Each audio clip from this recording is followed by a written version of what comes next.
Hey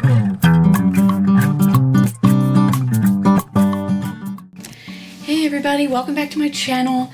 Today we're gonna work on this crazy project I've been wanting to do for a while. It's a really budget-friendly craft. I got these molds a while back from Amazon, and they're actually for fondant.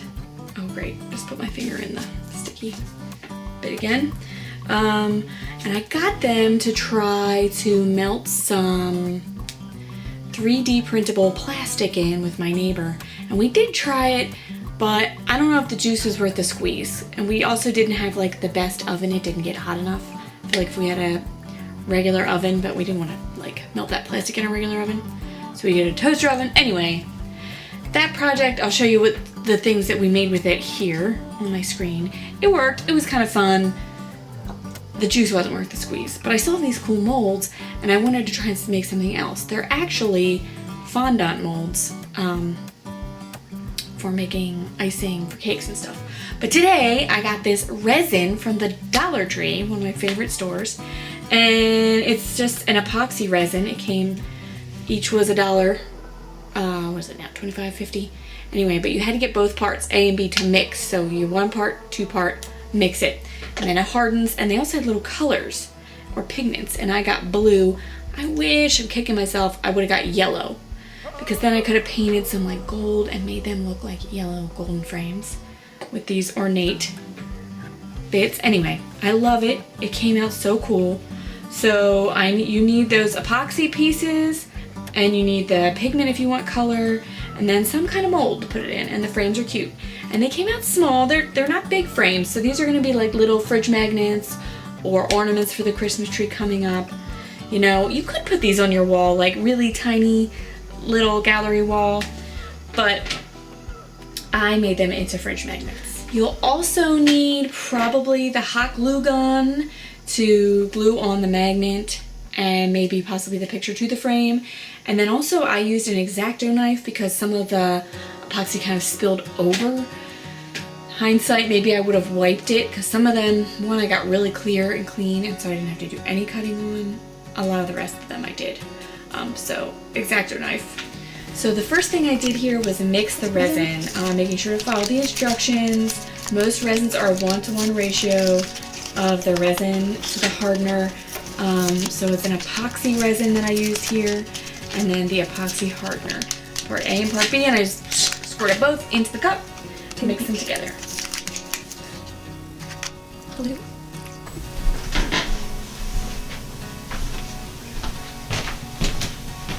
Now you want to mix it slowly to avoid air bubbles, my instructions said, but I just mixed just fine. Came out alright.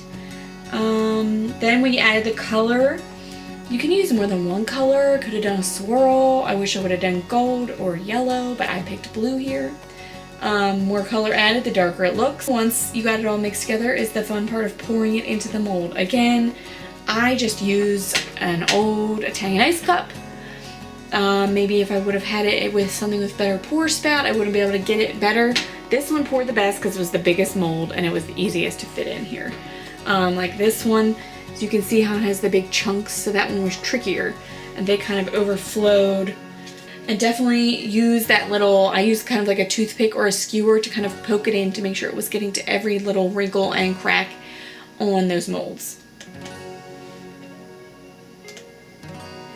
Then we have to be patient. We have to let these cure. I let these sit just about 24 hours before I pop them out of the mold, and they even still feel a little soft now. Like they're probably hardened up more. These Dollar Tree bottles say the work time is about 30 minutes. So, and you want to mix thoroughly to prevent any uncured areas. That's how long it takes. So I just let it sit for the night. When it's fully cured, then we get to pull it out and carefully peel them out of the frames. That's the most satisfying part. Very cool.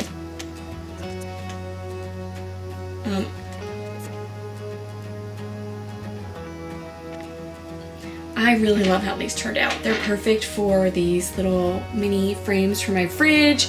You could put them in a locker, you could hang them for a Christmas tree, you could use them for decor in like a dollhouse. You could even put them on your wall, like a gallery wall, like you see mine forming right here. This is a little bit small comparatively to what I got here, but I could add to it, you know, if I'm feeling extra maximalist. So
very cool. I hope you guys love this today. I'm probably gonna try it again. I might make Christmas presents for people with these. I'll try different colors. I'll try adding glitter. I'm gonna pour more careful. But they came out so cool. I just gotta go get some more of that epoxy resin from the Dollar Tree. Thanks so much for joining me today. If you love this, please hit the like, subscribe. I do all kinds of gardening, crafts, some baking, food preserving, making salves, all those good things. I hope you guys enjoy this, and I'll see you next week for the next video.